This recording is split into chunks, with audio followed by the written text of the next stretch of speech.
यदि नाम, इज्जत और पैसा चाहते हो तो इसके लिए आपको नींद की कटौती करनी पड़ेगी। ज्यादा से ज्यादा जाग कर अपने आप को सफल बनाने की तमाम प्लानिंग करनी पड़ेगी। कोशिश करके उस प्लानिंग को साकार करने के लिए उसे धरातल में उतारना पड़ेगा और आपकी मेहनत चाहिए। आप यदि मेहनत करने को तैयार हैं तो आपकी सक्सेस को कोई नहीं रोक सकता। आज लोग सक्सेस क्यों नहीं है? आज पढ़े लिखे इंजीनियर टॉप डिग्री लिए घूम रहे हैं, महाराज जी कोई काम नहीं है। अरे भाई ये बताओ तुम्हें काम करना ही क्यों है? नौकरी, महाराज जी नौकरी नहीं मिल रही, तुम्हें नौकरी क्यों करना है ये बताओ ना। तुम इतने पढ़े लिखे हो, लाखों रुपए पढ़ाई में तुमने लगाया, तुम बड़ी बुद्धि वाले हो, तुम्हारी बुद्धि सबसे तेज चलती है, तो नौकरी लेकर क्या करोगे? अरे नौकरी लेने वाले नहीं, अब तो नौकरी देने वाला बनना है। सबको नौकरियां दीजिए। सक्सेस कैसे मिलेगी आपको? उसके लिए आपको अपने दिमाग की भी एक्सरसाइज करनी पड़ेगी, ये लगाना पड़ेगा। बैठे बैठे देखो रोटियां तो नौकरी करने वालों को मिल ही जाती हैं। जंगल का शेर और सर्कस के शेर दोनों में जरा सा ही अंतर है। सर्कस के शेर को बिना मेहनत की रोटियां मिल जाती हैं क्योंकि समय पे मालिक आता है, टुकड़े देकर चला जाता है। यह सर्कस का शेर है। पर जंगल के शेर को अपनी भोजन की व्यवस्था के लिए दौड़ना पड़ता है, पसीना बहाना पड़ता है। यदि आप पसीना बहाने को तैयार हैं तो आप सक्सेस होके रहेंगे, नहीं तो फिर टुकड़ों से तो गुजारा हो ही रहा है सर्कस के शेर की तरह। फिर तो नौकरी कहीं ना कहीं मिल ही जाएगी, 10,000, 20,000, 25,000 की। क्यों? तो जंगल का शेर बनना पसंद करोगे कि सर्कस का? बोलो मेरे भाई, कौन सा? जंगल का। तो जंगल का शेर बनने के लिए क्या चाहिए? मेहनत चाहिए, पसीना चाहिए। कितना पसीना बहा सकते हो बताओ? आप में से गर्मी किस किस को लगती है? हाथ उठाओ, गर्मी किस किस को लगती है? उठाओ। गर्मी लगती है? ये बूढ़ी मैयाएं अब तो हाथ ना उठाओ। अब तो गर्मी लगती है बुढ़ापे में। हम तो नौजवान भाइयों से कह रहे हैं, यदि तुम्हें गर्मी लगती है तो फिर तुम सक्सेस नहीं हो पाओगे। जवानी में 20 साल से लेकर 30 साल के छोरे को गर्मी लगे ना सर्दी, ना गर्मी गर्मी सी लगे, ना सर्दी सर्दी सी लगे, ना बारिश बारिश सी लगे, फिर देखो आप चांद और तारों की तरह ना चमके तो कह देना मैंने अपने जीवन में कब गर्मी आई कब चली गई, कब सर्दी आई कब चली गई, कब बारिश आई कब चली गई, मुझे पता ही नहीं चलता कौन सा मौसम आ गया। मुझे तो ये पता रहता है कि आज कथा का तीसरा दिन है कि कथा का चौथा दिन है। ये पता है कि आज कथा का तीसरा दिन है। मुझे ये भी नहीं पता कि आज तारीख क्या है। मुझे ये भी नहीं पता कि आज दिन गुरुवार है कि मंगलवार है। मुझे ये पता है कि आज कथा का तीसरा दिन है, बस। ना मुझे सर्दी से लेना, ना गर्मी से लेना, ना बारिश से कोई लेना देना। बदलते मौसम को मैं आनंद लेता हूँ मौसम का, पर मैं मौसम में परेशान नहीं होता मौसम से। ना जी, मुझे एसी ही चाहिए, इसकी कोई रिक्वायरमेंट नहीं है मुझे। ये एसी तो आज लगने लग गई। हमने तो अपनी सारी जिंदगी काम करते हुए पेड़ की छांव को एसी मान के काम करके और जीवन आगे बढ़ाया है। हमने ज्यादा सुखमय जीवन नहीं जिया, अपने जीवन में ज्यादा सुख को प्रवेश नहीं किया। ज्यादा सुख से ना व्यक्ति सुख का आदी हो जाता है और उससे वो कमजोर हो जाता है। इसलिए गर्मी में तपो, सर्दी भी सहो और बारिश का भी आनंद लो और काम किसी भी हाल में ना रुके। मुझे याद है एक बार हम कथा सुना रहे थे, कहाँ पर? इंदौर और देवास के बीच में क्षिप्रा नदी के किनारे एक गांव है, नाम भी उसका क्षिप्रा ही है। वहाँ एक हमारे भैया जी हैं दिलीप अग्रवाल जी, उन्होंने कथा कराई। तारीख थी 25 दिसंबर से कथा शुरू थी। कथा के चौथे दिन या पांचवें दिन या छठवें दिन याद नहीं है, वो बहुत पुरानी बात हो गई। क्या हुआ, वो कथा साधना चैनल पर थी, ये बात बहुत साल पुरानी है। कथा थी और पानी भयंकर बरस रहा था। जहां लोगों को बैठना था वहां 1-1 फीट पानी भर गया और कथा का समय हो गया, 3 बज गए, जो भी कथा का समय था कथा। तब आपको, मुझे याद है, छाता लगा के हमने कथा की थी और लोगों ने उस पानी 1-1 फीट पानी में श्रोतागण खड़े होके कथा सुने थे। वो दिन मुझे याद है। पानी बरसे तो बरसे, हमारे काम को थोड़ी रोक सकता है पानी। कई लोग जरा सी रिमझिम हुई, महाराज पानी बरस रहा, कल आ जाएं, आज नहीं। अरे जानते हो 12 घंटे की कीमत क्या होती है? हमने कभी काम को कल पर नहीं टाला। हमने कभी काम को कल पर कि चलो जी आज पानी बरस रहा है, कैसे होगा। हमारे साथ के लोग डैमेज हो गए। डैमेज मतलब घबरा, पानी बरस रहा महाराज कैसे काम करें? अरे तुम ना करो, चूल्हे में जाओ, हम करेंगे काम, हम करेंगे। कई लोगों को ना पूरी सुविधा मिले तो ही काम करते हैं, उनकी सुविधा में जरा सा ऊंच नीच हो जाए, अरे महाराज हमें तो पूरी व्यवस्था।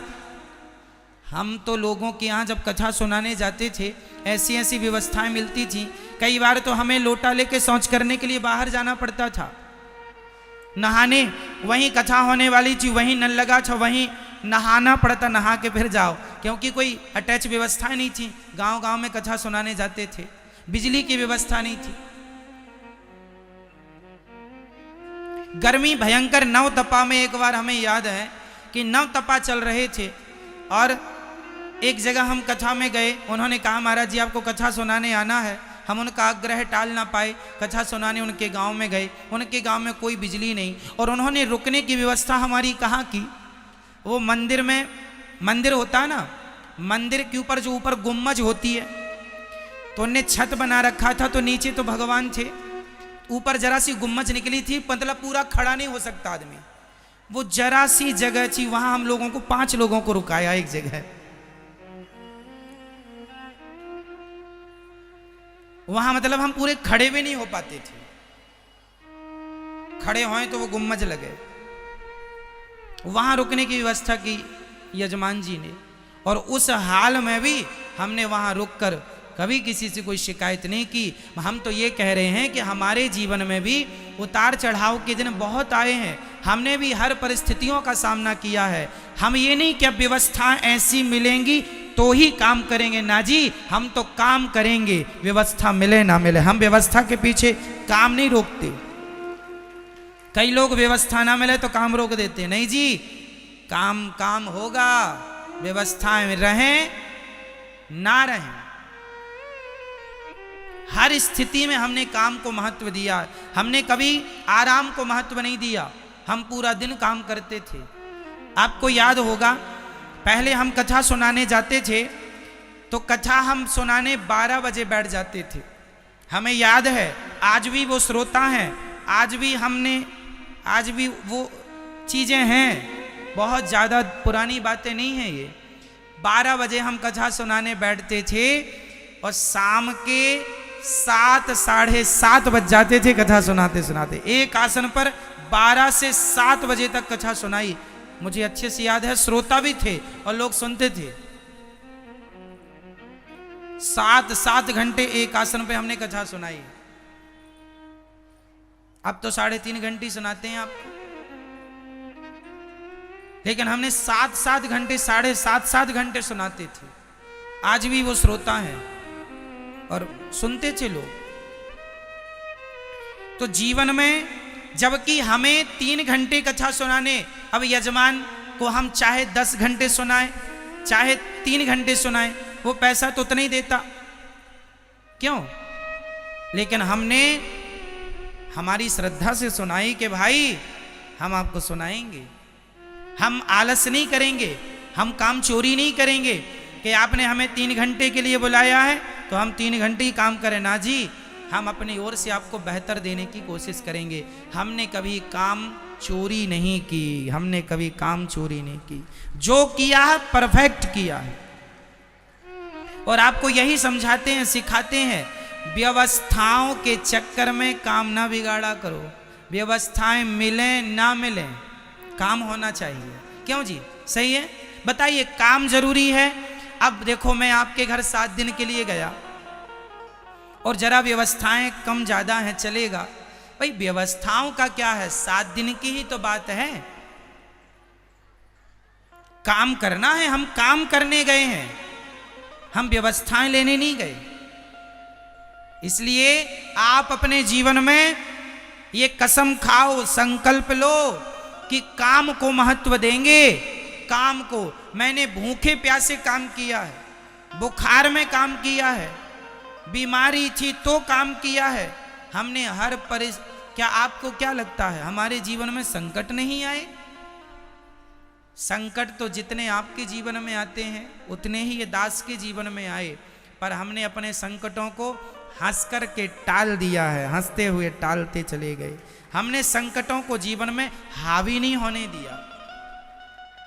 कई लोगों को जरा सी बुखार है, महाराज जी आज नहीं हो पाएगा काम, बुखार है, बुखार। अरे तुम काम नहीं करोगे, बुखार है? हमें तो भयंकर बुखार थी, हमने काम किया, 3.5 घंटे 4 घंटे कथाएं सुनाई, काम बराबर किया। तो जीवन में ये लिखा है, निद्रया ह्रियते नक्तम व्यवाये न चवावयः दिवाचार्थे हया राजन कुटुंब भरणे नवा। हमारी पढ़ाई के समय जब हम पढ़ने वृंदावन आए तो हमारे पास कोई बहुत सारी व्यवस्थाएं नहीं थी, सुविधाएं नहीं थी। हमें पढ़ने के लिए 3 किलोमीटर पैदल जाना पड़ता था, 3 किलोमीटर पैदल, तब जाके विद्यालय मिलता था। सबके पास साइकिल थी, हमारे पास साइकिल नहीं थी। तब हम 2 दोस्तों ने मिलकर के 250-250 रुपये जोड़ करके और 500 रुपये की पुरानी साइकिल खरीदी और फिर पढ़ने जाते थे। साइकिल नहीं थी, गौशाला में जाके गोबर उठाते थे, खेत में जाके फसल काटते थे, आश्रमों में पोंछा लगाते थे, रोटी बनाते थे, 1 कुंटल आटे की रोटी बनाते थे। 1 कुंटल, जानते हैं, 1 कुंटल आटे की रोटी बनाते थे। जैसे पत्नी सबको परोस के फिर खाती है, ऐसे सब 100-200 लोगों को खिला के खाते थे और इसके साथ फिर पढ़ाई भी करते थे। ऐसी पढ़ाई, आपके जैसे आज के बच्चों को तो सब सुविधाएं हैं, कंप्यूटर भी है, सारी बुकें हैं। हमारे पास तो पुस्तकें, बुक खरीदने के भी पैसे नहीं होते थे, दूसरों की पुस्तकें मांग मांग के पढ़ते थे, भाई सब जरा दे दो, पढ़ के वापस कर देंगे।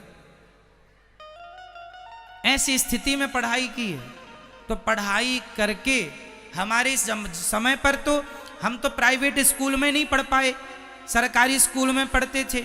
क्यों? क्योंकि प्राइवेट में पैसे लगते थे, और पैसा कितना, हमारे गांव में, गांव के पास में शहर था, छोटा सा कस्बा, वहाँ पे 20-30 रुपये महीने की फीस लगती थी प्राइवेट स्कूलों में, 30 रुपये महीना। तो 30 रुपये भी हम लोग नहीं दे पाते थे। हमारे सारे दोस्त प्राइवेट स्कूल में पढ़ते थे। बाद में फिर हम बहुत जब कहे पिताजी से, तब पिताजी ने कोई व्यवस्था की होगी, तब उन्होंने नाम लिखाया और बाद में फिर हमने प्राइवेट स्कूल में बाद में पढ़े। 7वीं तक तो सरकारी में पढ़े, उसके बाद फिर प्राइवेट स्कूल जिसमें कि 50 रुपये महीना, पहले 30 रुपये महीना वाले में, फिर 50 रुपये महीने वाले स्कूल में पढ़ाई की। और पढ़ाई करके फिर वृंदावन आए, फिर यहाँ पढ़ाई की।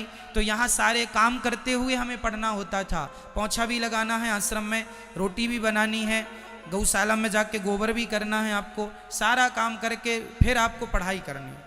तो ये सब करते हुए पढ़ाई भी करते थे, और पढ़ाई करने का शौक़ था, केवल पढ़ना था, केवल पढ़ना था। मैं जब वृंदावन पढ़ने आया तो बहुत सारे बच्चे, कोई क्रिकेट खेलता, कोई मोबाइल चलाता, लेकिन मैंने कभी ना मोबाइल चलाया ना क्रिकेट खेला।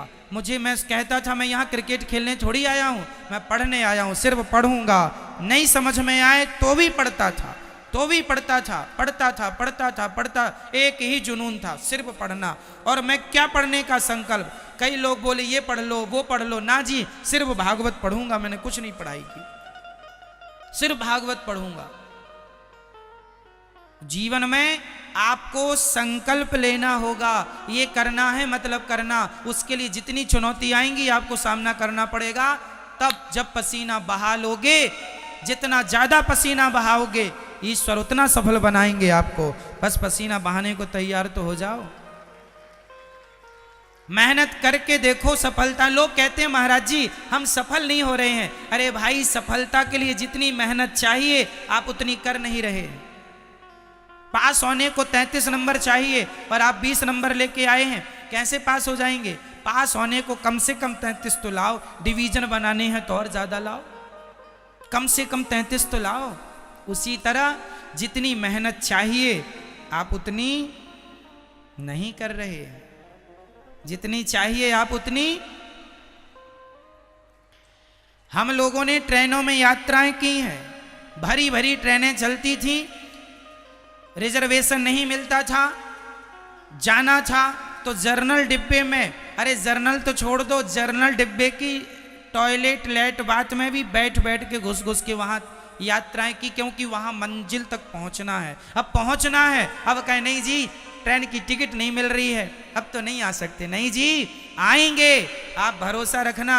जिसने बोला कि गुरुजी आपको इस तारीख को कथा में आना है, हाँ जी आपने विश्वास किया है, टिकट भले ना मिले, खड़े हो के यात्राएं की, ट्रेनों में रात रात की, पर यात्राएं की हैं और अपने लक्ष्य तक पहुंचे हैं। हमने सुविधाएं नहीं देखी कि जीवन में सुख क्या होता है। सुख को चक्कर में पड़ते तो जीवन में काम ना कर पाते। क्यों जी? सुख को देखते कि हमें एसी की टिकट मिले तभी हम यात्रा करेंगे, फ्लाइट की टिकट मिले तो ये, ना जी हम तो जर्नल में भी, और जर्नल के डिब्बे में अंदर जो टॉयलेट के डिब्बे होते हैं, भरी जब होती है ट्रेन तो आपने देखा वो सब पैक होते हैं, बस हम भी एक बार वहीं पैक थे और यात्राएं की हमने। तो जीवन में आपको मेहनत करनी पड़ेगी। यदि आप हार गए, नहीं जी साहब नहीं हम तो नहीं आ सकते, टिकट नहीं मिल रही, अरे पागल, टिकट के चक्कर में काम छोड़ देगा क्या? मैं चाय नहीं पीता, किस लिए? आप बताइए, मैं चाय क्यों नहीं पीता? मैं चाय केवल इसलिए नहीं पीता क्योंकि चाय पीने में समय लगता है।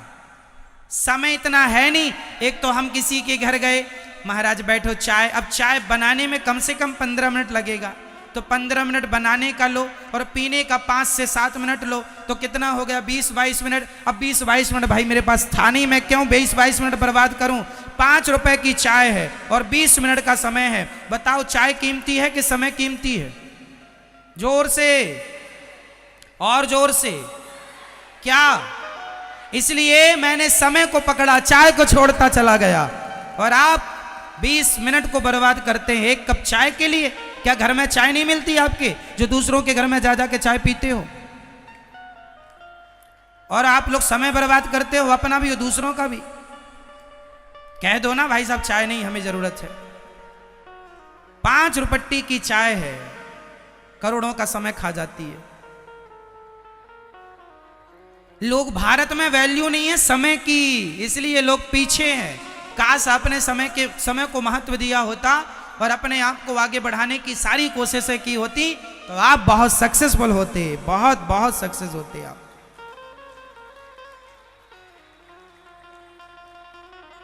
इसलिए मेरा अपना सोचने का नजरिया अलग है, मेरा अपना देखने का नजरिया अलग है। मैं समय के साथ समझौता नहीं करता। अर्थात मैं समय, यदि मैंने पानी मांगा किसी से और पानी लाने में उसने देर लगा दी तो मैं पानी का इंतजार नहीं करता। मैं सोचता हूं कि 1 मिनट यदि मैं खड़ा रहूंगा, 1 मिनट भी मेरे लिए बहुत कीमती है, इसलिए 1 मिनट भी मैं पानी के लिए वेस्ट नहीं करता। भाई मैं जाके बैठूंगा, पानी वहीं लेके आना, मैं वहीं बैठ के पीऊंगा, क्योंकि काम शुरू हो जाएगा उस 1 मिनट के अंदर। 1 मिनट की भी मैं कीमत जानता हूं और मैं अपने जीवन में 1-1 मिनट की वैल्यू जानकर उस 1 मिनट को बचाता हूं। 1 मिनट क्या होता है आप हमसे पूछ सकते हैं, 1 मिनट की कीमत क्या होती है वो कीमत भी हम आपको बता सकते हैं। इसलिए हमारे देश के युवाओं को, हमारे देश के नौजवान दोस्त भाई बहनों को केवल समय को पहचानना होगा। समय को जान लिया, बस समय आपको बहुत आगे ले जाएगा। पुरुष बली नहीं होत है, समय होत बलवान। भीलन गोपी लूट लई, वही अर्जुन वही वाण। क्या बलवान है? जोर से, समय। महाभारत देखा होगा अभी लॉकडाउन में, जैसे ही चालू होता था महाभारत, उसमें एक गोल सर्कल घूमता था और वो कहता था मैं समय हूं। याद है? मैं समय हूं। समय का पहिया चलता है और यही समय का पहिया सबको निगलता जाता है, यही समय का पहिया सबको पीसता जाता है। सब इसी समय के पहिए से पिसते चले जाते हैं। ये समय जा रहा है, कुछ कर लो मेरे नौजवान दोस्तों, अपना नाम, अपनी इज्जत, पैसा कमाओ, नौकरी लेने वाले नहीं नौकरी देने वाले बन जाओ, तब देश का विकास होगा, तब आप सक्सेस होंगे।